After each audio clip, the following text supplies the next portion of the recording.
বাপ্পাদা নমস্কার। শেষ ইন্টারভিউটা দিয়েছিলেন জামশেদপুর ম্যাচের আগে, মানে যেটায় মোহনবাগান 1-2 গোলে পরাজিত হয়েছিল অ্যাওয়ে ম্যাচ। আবার দিচ্ছেন আজকে। শিল্ড চ্যাম্পিয়ন তো মোহনবাগান আগেই হয়ে গেছিল, এবার আইএসএল ট্রফি, আইএসএল কাপ। বিশ্বাস ছিল এটাও আসবে ঘরে? আমি সিজনের শুরুতে যখন আইএসএল চলছে এই সময় আমি আপনাকে বলেছিলাম যে আমার ধারণা মোহনবাগান 3টে ট্রফি জয়লাভ করবে। প্রথম জিতবে আইএসএল লিগ শিল্ড, তারপর জিতবে আইএসএল কাপ, এবং আমার এখনও স্থির বিশ্বাস যে সুপার কাপেও মোহনবাগান চ্যাম্পিয়ন হবে। এটা এখন বলার কিছু নেই, এই বিশ্বাস আমার ডোমেস্টিক ফুটবলে মোহনবাগান যে কী ধরনের ফলাফল করবে বিশ্বাস আমার শুরুর দিন থেকে ছিল।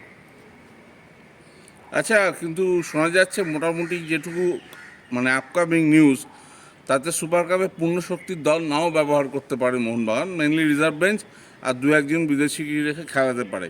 যদি এটা হয়, এটা এখনও চূড়ান্ত বলছি না, এটা কি সঠিক সিদ্ধান্ত হবে বলে আপনার মনে হয়? দেখুন, অন্য কোনো টিমের সঙ্গে যদি খেলা হয়, মোহনবাগানে যদি পরাজয় হয়, মোহনবাগান তো সেই পরাজয়টা তবু হৃদয় থেকে মেনে নেওয়া যায়। কিন্তু এখন যে খবর আছে তাতে করে চার্চিল ব্রাদার্স তারা টিম উইথড্র করে নিয়েছে তারা। এবার ইস্টবেঙ্গলের সঙ্গে কেরল ব্লাস্টার্সের খেলা পড়েছে। এই পর্যায়ে যদি কেরল ব্লাস্টার্সকে ইস্টবেঙ্গল হারায়, তাহলে আগামী 26শে এপ্রিল সম্ভবত শনিবার পড়েছে, সেদিন মোহনবাগানের সঙ্গে ইস্টবেঙ্গলের হিসেব মতো ডার্বি হওয়ার কথা। এখন দেখুন, ম্যানেজমেন্ট কী সিদ্ধান্ত নেবে সেটা ম্যানেজমেন্টের ব্যাপার, কিন্তু ইস্টবেঙ্গল ম্যাচে আমি বিশ্বাস করি অন্য যে কোনো ম্যাচে যা খুশি হতে পারে, কিন্তু ইস্টবেঙ্গল ম্যাচে পূর্ণ শক্তির দল নিয়ে মোহনবাগানের খেলা উচিত। মানে এখানে কোনো ল্যাপস কোনো রকম নয়। ইস্টবেঙ্গল ম্যাচে আমাদের সর্বশক্তি দিয়ে খেলা উচিত। তার কারণ দেখুন, বাঘের কামড় সহ্য হয়, কিন্তু তার থেকে একটু এর দিকে কারুর বাঁদরের খিঁচুনি সহ্য হয় না।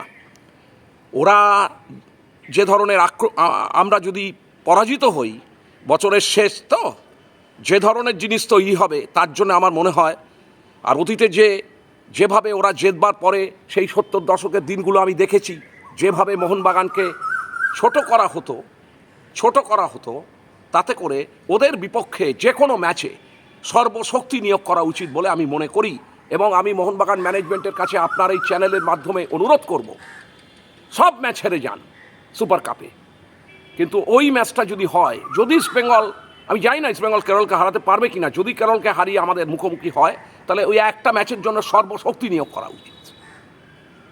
আচ্ছা বাপাদা, আরেকটা প্রশ্ন আপনাকে করছি। অনেকেই তো এখন বলছেন যে এই মুহূর্তে মোহনবাগান যে ফুটবল খেলছে, মানে আপনি ছোটোবেলা থেকে তো মোহনবাগানকে দেখে আসছেন, বিভিন্ন সময়ের মোহনবাগান দেখেছেন, ভালো সময়ের মোহনবাগানকে দেখেছেন, চরম দুঃসময়ের মোহনবাগানকে দেখেছেন। এখন মোহনবাগান লাস্ট যে ভারতীয় ফুটবল ডমিনেন্স দেখাচ্ছে, এইরকম ধারাবাহিকতা আগে দেখেছেন? দেখুন, আমার তো 77-78 সালে আমার মনে পড়ে যাচ্ছে, 77-এর ত্রিমুকুট এবং 78 সালেও লিগ শিল্ড জয়, এই দুটো বছর আমি মনে করি মোহনবাগানের যে সাফল্য, বিশেষ করে 77 সালে অসাধারণ সাফল্য। আমরা ফেডারেশন কাপে হেরে গেছিলাম, কলকাতা লিগে হেরে গেছিলাম, কিন্তু পরপর আমরা প্রথম জিতি আইএফএ শিল্ড, তারপর জিতি ডুরান্ট, তারপর জিতি রোভার্স, না প্রথম আইএফএ শিল্ড জিতেছি, তারপর জিতেছি রোভার্স, তারপর জিতেছি ডুরান্ট। সুতরাং সেই পারফরমেন্স আমার মনে পড়ে যাচ্ছে আজ থেকে প্রায় 48 বছর আগেকার ঘটনা। আচ্ছা, অনেকে বলছেন এই মুহূর্তে আমাদের রাজ্যের সবচেয়ে বড় ব্র্যান্ডের নাম মোহনবাগান। মুখ্যমন্ত্রী থেকে শুরু করে রাজনৈতিক দলের নেতারা, বিরোধী নেতারা, মানে আমি বলতে চাইছি টোটাল বাংলার রাজনৈতিক মহল বাগানের সাফল্যে গর্বিত, অন্তত সোশ্যাল মিডিয়ায় তাই ট্রেন্ড। তারা কি ঠিক বলছে বলে আপনার মনে হয়? মোহনবাগান তো সারা জীবনই মোহনবাগান আজকে 1989 মোহনবাগানের তৈরি, তো তার মানে ওদিকে 11 বছর, আর এদিকে হচ্ছে 1889 থেকে 1989 100 বছর, আর এদিকে হলো 111 + 25 136 বছরের ক্লাব মোহনবাগান। চিরকালই মোহনবাগান ব্র্যান্ডেড। সুতরাং তারা যেটা বলছেন ঠিকই বলছেন, তবে নতুন কিছু বলছেন না। মোহনবাগান তার জন্মলগ্ন থেকেই মোহনবাগান। মোহনবাগানের কোনো বিকল্প নেই। অন্যান্য দলগুলো হচ্ছে ক্লাব, মোহনবাগান হচ্ছে একটা সোসাইটি, মোহনবাগান মানে একটা সমাজ। আচ্ছা, আগামী মরশুমে মলিনাই কোচ থাকছেন মোটামুটি যেটুকু শোনা যাচ্ছে। বিদেশি 6 জনের মধ্যে কোনো পরিবর্তন দেখতে চান? দেখুন, আমি তো টেকনিক্যাল লোক নই। একটা সময় ছিল যখন ক্লাবের হাতে ডাইরেক্ট ফুটবল ছিল, এখন ফুটবলটা কোম্পানি, সেই ফুটবলকে পরিচালনা করে কোচ এবং ফুটবল ম্যানেজমেন্ট। না, আমি আপনার ব্যক্তিগত স্ট্যান্ডটা জানতে আমি চাই। সেইটাই, আমাকে বলতে দিন। ব্যক্তিগত স্ট্যান্ড হচ্ছে, আমি মনে করি, আমি যা সারা বছর খেলা দেখেছি মোহনবাগানের 6 জন ফুটবলারের, বিদেশি ফুটবলারের, তার মধ্যে 2 জন স্টপার, টম এবং অ্যালবার্টো, দুজনে অনবদ্য। তার সঙ্গে ম্যাকলারেন এবং জেসন কামিংস, তারাও প্রচুর অনবদ্য গোল করেছে। গ্রেগ স্টুয়ার্ট হয়তো এখন 90 মিনিটের খেলোয়াড় নন, কিন্তু যেটুকু সময় খেলবেন অসাধারণ। আমি দিমিত্রি পেট্রাটাসের যে ফর্ম দেখেছি, আমার মনে হয় ওর জায়গায় যদি কোনো খেলোয়াড়কে আনা যায় ওর সমকক্ষ বা ওর থেকে বড়, তাহলেই চেঞ্জ করা যেতে পারে, না হলে যা আছে তাই থাকাটাই শ্রেয়। আচ্ছা, নুনো রেইসকে অনেকদিন ধরে মোহনবাগান রেখে দিয়েছে, মূল দলের সঙ্গে সে প্র্যাকটিসও করেছে। হাই প্রোফাইল বিদেশি পর্তুগিজ ছেলে, অস্ট্রেলিয়ান লিগে জেমি ম্যাকলারেনের সাথে খেলেছে।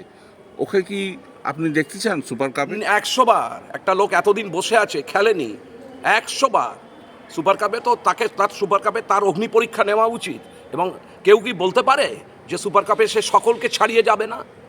এবং সেটা যদি হয়, সেটা তো আমার টিমের পক্ষে ভালো হবে। 100 বার দেখতে চাই তাকে, কারণ this is the last tournament. অতএব এটাই হচ্ছে পরীক্ষার শেষ জায়গা।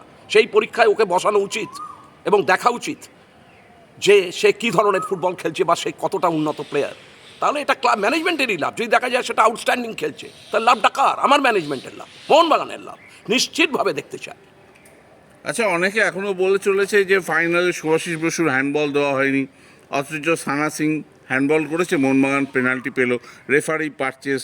মানে এটা নতুন কিছু নয়, এটা চলেছে, সারা লিগ ধরেই চলেছে।